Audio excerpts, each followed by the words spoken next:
Alors depuis plusieurs années, nous travaillons ensemble le Naturoptère et la fête du livre jeunesse de Saint-Paul-Trois-Châteaux. Et cette année, la thématique étant le vivant, eh bien, il nous a été proposé que nous travaillions ensemble. Et c'est bien sûr avec grand plaisir que nous allons aborder à travers différentes vidéos dans lesquelles interviennent différentes personnes qui travaillent au Naturoptère. Nous allons aborder donc cette thématique sous différents angles, puisque quand on pense au vivant, on pense bien sûr aux animaux, mais c'est beaucoup plus complexe que ça. Il y a non seulement les animaux, mais aussi les plantes, mais aussi des univers beaucoup plus petits, tels que les bactéries ou toute la microfaune qu'on peut trouver dans le sol comme dans l'eau.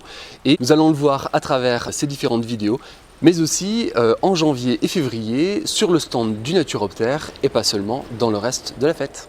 La thématique du vivant est une thématique en fait extrêmement complexe. C'est pas seulement une espèce à laquelle il faut s'intéresser, on le verra malgré tout avec le ricin, c'est Robin, notre référent pour les jardins, que vous découvrirez au cours de ces vidéos. Ça peut être également une espèce telle que le phasme, et là c'est Jean-Rémy par exemple qui vous le présentera.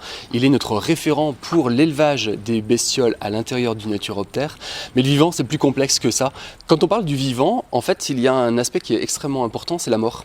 Si quelque chose est vivant, c'est bien parce qu'on le compare à quelque chose de mort. Et justement, de la mort naît la vie en réalité. Et Agatha Christie, par exemple, l'a très bien compris puisqu'elle utilise des plantes vivantes pour créer la mort. Le vivant, c'est réellement un ensemble, c'est des complexes et c'est donc pas aussi simple que ce qu'on pourrait résumer parfois quand on le voit à l'école ou dans une expérience scientifique temporaire.